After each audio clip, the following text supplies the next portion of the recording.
Soal nomor 9. Usaha konveksi. Bina mempunyai usaha konveksi. Untuk mengetahui bahan kain yang dibutuhkan sebelum memproduksi dalam jumlah besar, ia membuat sampel baju ukuran kecil dengan skala 1/4 terhadap ukuran sebenarnya. Ternyata, satu sampel tersebut membutuhkan kain sekitar 0,25 meter persegi.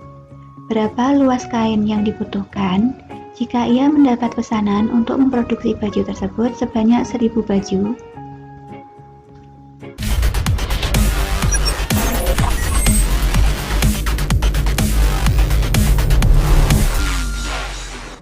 Assalamualaikum warahmatullahi wabarakatuh. Selamat datang di channel saya, yaitu channel tentang ilmu matematika.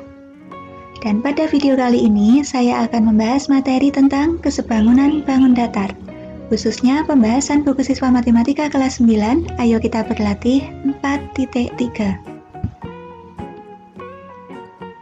Sebelum ke materi, saya berikan ada beberapa manfaat kesebangunan dalam kehidupan.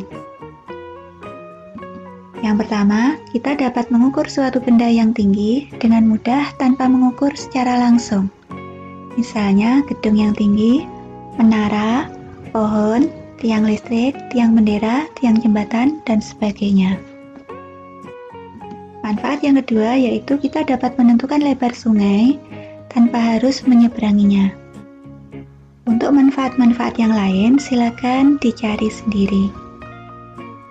Selanjutnya, dua bangun dikatakan sebangun itu jika memenuhi dua syarat. Yang pertama, sisi-sisi yang bersesuaian perbandingannya sama, dan sudut-sudut yang bersesuaian besarnya sama. Dengan kata lain, dua bangun dikatakan sebangun itu jika bentuknya sama, tetapi ukurannya berbeda, satunya kecil, satunya besar. Langsung ke soal-soal latihan 4.3. Soal nomor 1, selidikilah apakah dua trapesium di bawah ini sebangun. Jelaskan.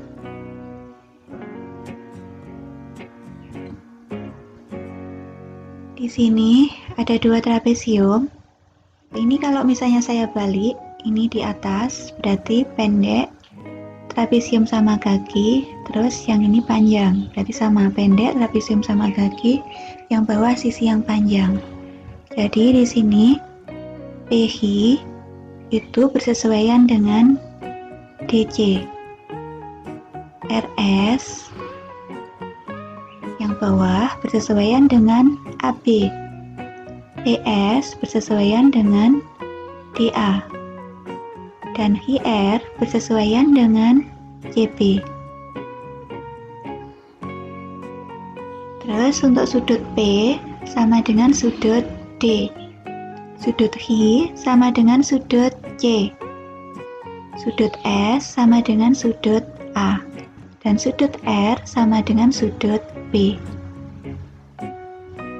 Nah, di sini PH per DC itu sama dengan RS per AB, sama dengan PS per DA, sama dengan HR per CB. PH-nya ini tadi 4, dibagi 2, berarti 2.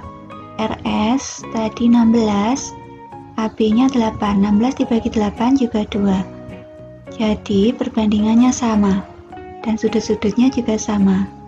Jadi, apakah dua trapesium di bawah ini sebangun? Jawabannya iya.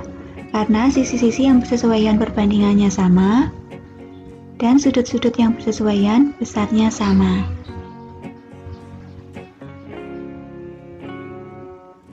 Soal nomor 2. Carilah pasangan bangun yang sebangun di antara gambar di bawah ini. Di sini ada beberapa gambar, ada 9 gambar. Cari yang sebangun. Yang sebangun, lambangnya sebangun itu seperti ini. Seperti huruf S yang dibalik tidur. Sini yang sebangun itu A dan B.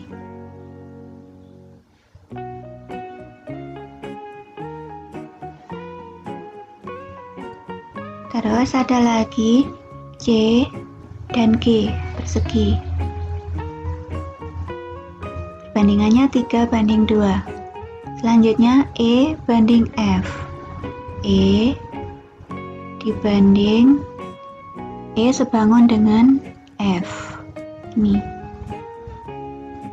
perbandingan sisi-sisinya 3:50. Di sini sudutnya 70 110. 70 110. Untuk yang A sama B tadi perbandingannya di sini yang pendek 4, yang di A itu yang pendek 4, yang B yang pendek 28. Berarti kita bagi 4 semua, berarti 1:7. Untuk yang sisi panjang 6:42. Berarti kita bagi 6 1:7. Dan ini 2 persegi panjang. Jadi sudutnya sudah pasti 90 derajat semua. Jadi dua bangun ini sebangun. Jadi bangun yang sebangun itu adalah A dan B, C dan G, E dan F. Soal nomor 3.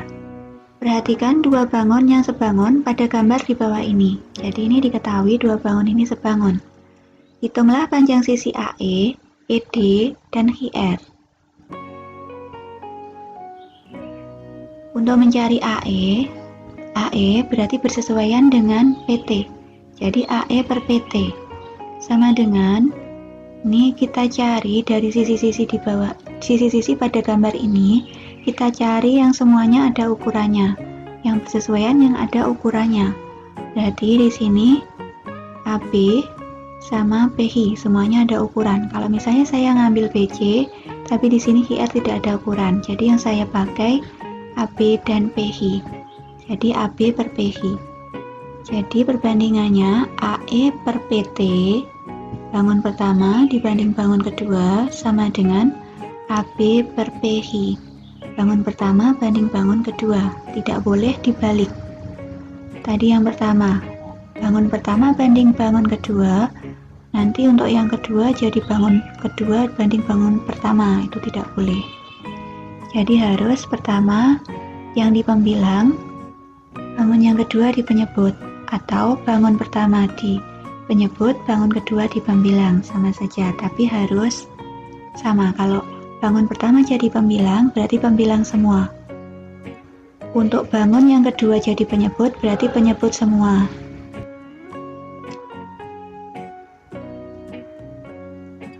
Terus AE-nya tadi yang dicari, PT diketahui 18 sama dengan AB 32 per PH 24. Kita bagi bilangan yang sama. 32 sama 24. Kita bagi 8, berarti 32 dibagi 8, 4. 24 dibagi 8, 3.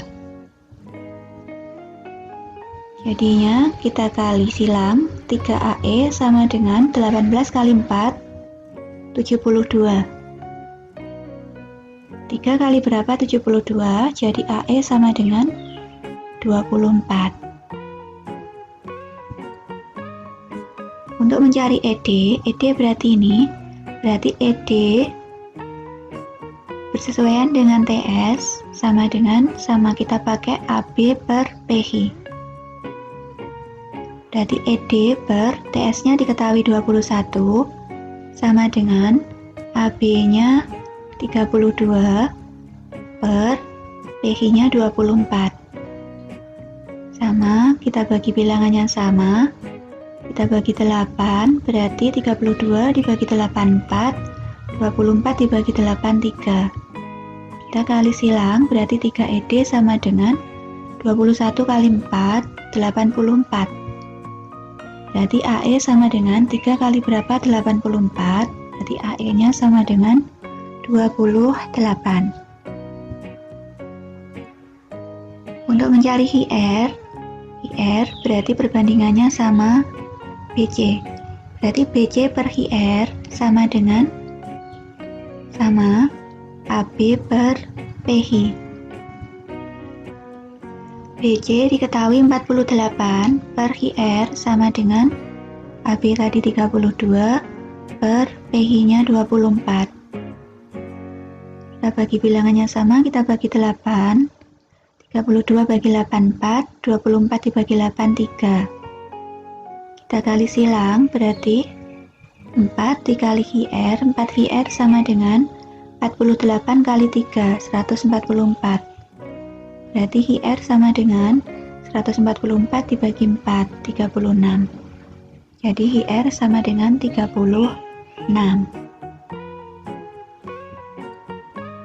Soal nomor 4.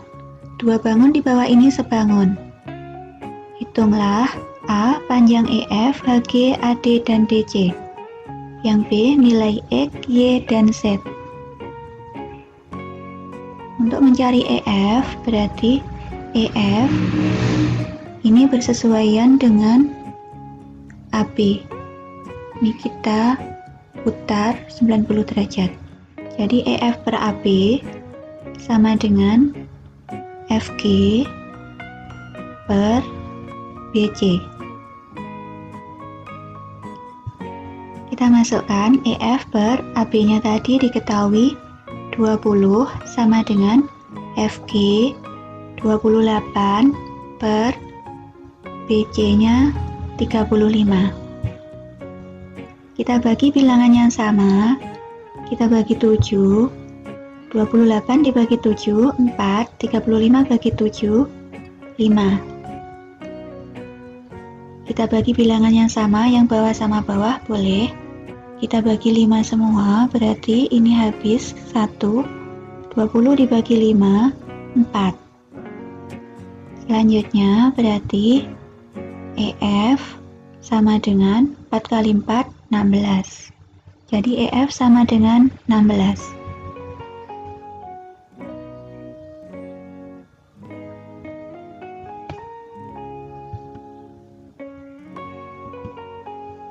Selanjutnya, di sini kita beri garis bantu dulu untuk mencari panjang HG. Ini saya beri garis bantu, tadi ketemunya EF-nya 16, berarti segini juga 16. FG 28, EH 16, berarti untuk yang segini 28 kurangi 16, hasilnya adalah 12. Sekarang diperhatikan segitiga siku-siku ini, panjang sisi siku-sikunya 16 dan 12. Kita mencari panjang sisi miring HG, berarti ditambah. Jadi HG sama dengan akar dari 12 kuadrat ditambah 16 kuadrat. Jadi sama dengan akar dari 12 kuadrat 144 ditambah 16 kuadrat 256. Kalau kita jumlah sama dengan akar dari 400. Akar dari 400 adalah 20. Jadi panjangnya HG adalah 20. Untuk mencari AD, berarti kita pakai perbandingan EH per AD sama dengan kita pakai FG per BC. EH diketahui tadi 16. AD-nya yang kita cari sama dengan FG. FG-nya tadi diketahui 28 per BC. BC-nya tadi diketahui 35. Kita bagi bilangan yang sama, kita bagi 7. 28 dibagi 7, 4. 35 dibagi 7, 5. Kita bagi lagi, yang atas sama atas. Ini 4, kita bagi 4, 1. 16 kita bagi 4, 4. Jadi yang sini habis, berarti AD kali 1, AD 4 kali 5, 20. Jadi panjangnya AD adalah 20. Sekarang kita mencari panjangnya DC. Kita pakai perbandingan HG per DC sama dengan FG per BC. HG-nya tadi diketahui 20 yang kita cari. Sudah kita cari tadi. Per DC-nya yang kita cari. FG tadi 28 per BC-nya 35. Sama, kita bagi bilangan yang sama, kita bagi 7, berarti 28 dibagi 7, 4, 35 dibagi 7, 5. Terus 4 sama 20, kita bagi bilangan yang sama, kita bagi 4 semua, berarti ini habis 1, 20 dibagi 4, 5. Kita kali silang, DC kali 1 berarti DC sama dengan 5 kali 5, 25. Jadi panjangnya DC 25. Selanjutnya kita mencari nilai X, berarti di sini segi 4 EFGH, berarti jumlah sudutnya harus 360 karena segi 4. Berarti ini sudah ada tanda siku-siku 127, di sini X. Berarti ini kalau dijumlah harus 360. Dengan kata lain, berarti X sama dengan 360 dikurangi 90 ditambah 90 ditambah 127. Berarti X-nya sama dengan 53. Untuk Z-nya itu berarti bersesuaian dengan X, berarti sama dengan 53 juga. Untuk Y-nya berarti yang di sini, berarti bersesuaian dengan sudut H, berarti 127. Soal nomor 5. Sebuah gambar berbentuk persegi panjang berukuran 16,8 dikali 8,4 cm. Gambar tersebut diperkecil sehingga ukurannya menjadi K kali 2. Hitunglah panjang K. Jadi di sini 16,8 itu bersesuaian dengan K. Berarti 16,8 per K sama dengan 8,4 per 2. Jadi di sini kita kali silang, atau sebelum kita kali silang kita bagi dulu. 16,8 dibagi 8,4 itu 2. 8,4 bagi 8,4 1. Berarti 2 kali 2 4. K kali 1 K. Berarti K sama dengan 4.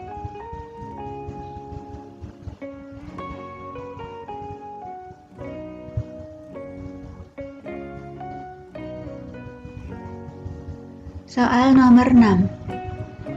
Sebuah foto diletakkan pada selembar karton yang berukuran 50 cm x 40 cm. Sebelum dipasang di figura, di bagian sisi kiri, kanan, atas, dan bawah foto diberi jarak seperti gambar di bawah. Foto dan karton tersebut sebangun. Pertanyaannya yang A, berapa lebar karton di bagian bawah yang tidak tertutup oleh foto tersebut? B, berapa perbandingan luas foto dan luas karton? Jadi di sini panjangnya semuanya tadi 50. Segini 5, segini 5. Berarti lebar fotonya berarti 50 dikurangi 5 dikurangi 5. Hasilnya adalah 40. Berarti segini 40. Terus untuk yang sini itu kita tidak tahu karena di sini masih A, di sini 3. Jadi kita tidak bisa menentukan panjangnya. Kita untuk menentukan panjang T itu pakai prinsip kesebangunan karena di sini tadi sudah diketahui bahwa foto sama karton sebangun. Jadi kita pakai kesebangunan berarti 40 yang di sini tadi 40 per 50 sama dengan T per 40. Terus berarti kita kali silang, hasilnya T sama dengan 40 kali 40 1600 dibagi 50 32. Jadi T nya sama dengan 32.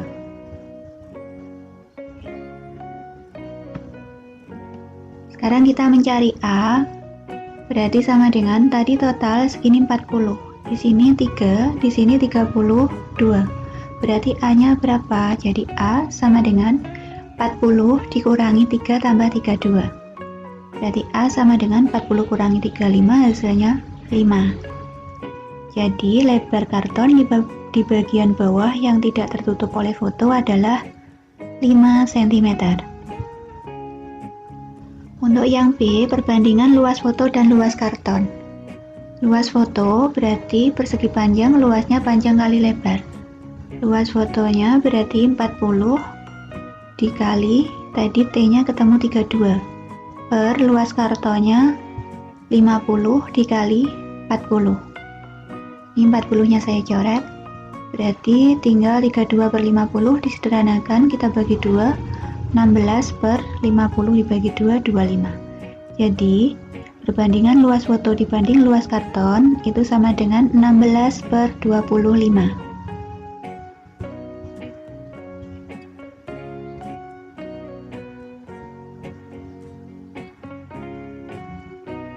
Soal nomor 7. Sebuah batako berukuran panjang 24 cm, lebar 12 cm, dan tinggi 8 cm, dengan berat 1,6 kg. Terdapat miniatur batako yang sebangun dengan batako tersebut dan terbuat dari bahan yang sama dengan batako asli. Ukuran panjang miniatur batako 6 cm.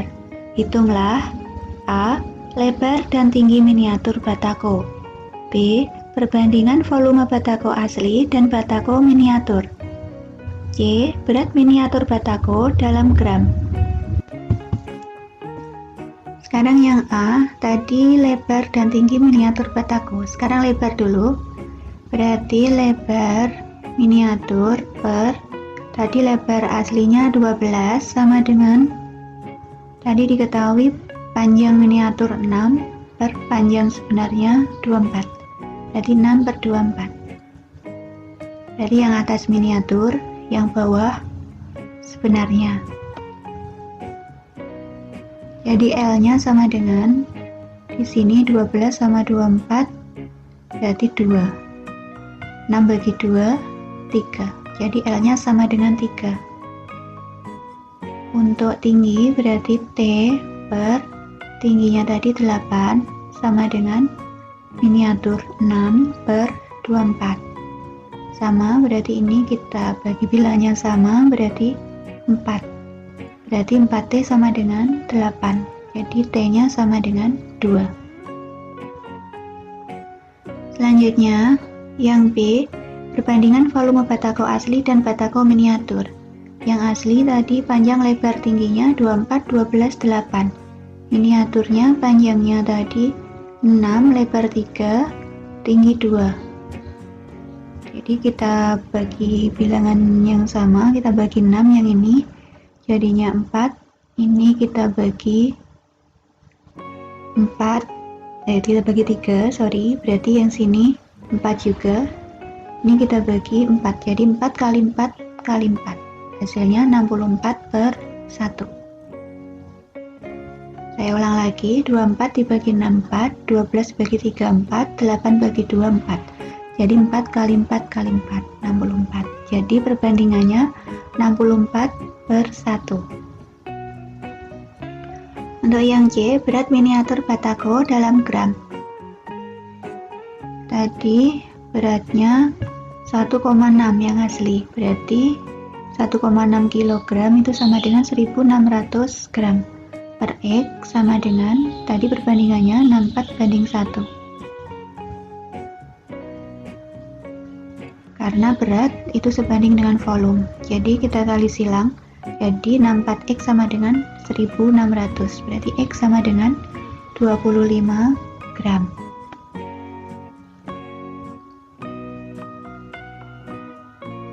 Soal selanjutnya, panjang sisi terpendek dari dua buah segi 6 atau heksagon yang sebangun adalah 10 cm dan 8 cm.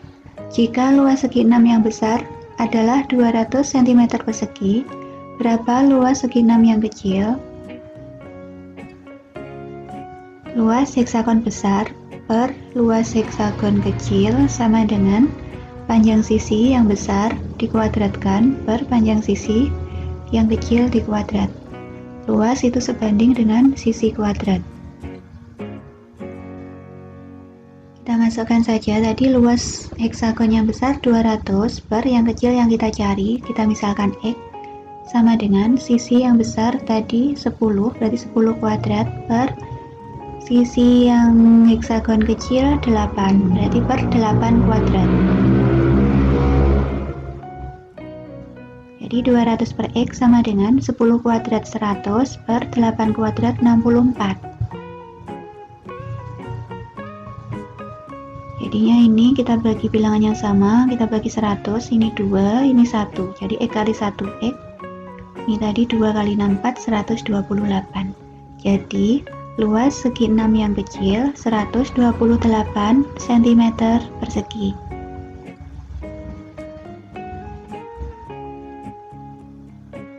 Soal nomor 9. Usaha konveksi. Vina mempunyai usaha konveksi.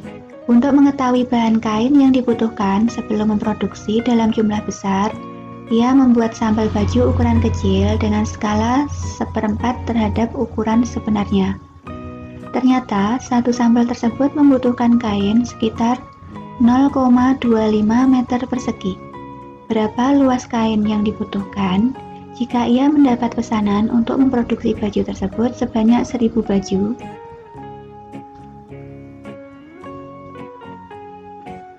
Nah, di sini tadi skalanya 1/4. Yang ini luas, karena luas berarti skalanya kita kuadratkan. Berarti kita balik karena kita mencari yang luas sebenarnya. Berarti 4/1 kuadrat dikali tadi membutuhkan kain 0,25 dikali ada berapa baju? 1000. Jadinya 4 kuadrat 16 dikali 0,25 dikali 10. Hasilnya adalah 4000 baju.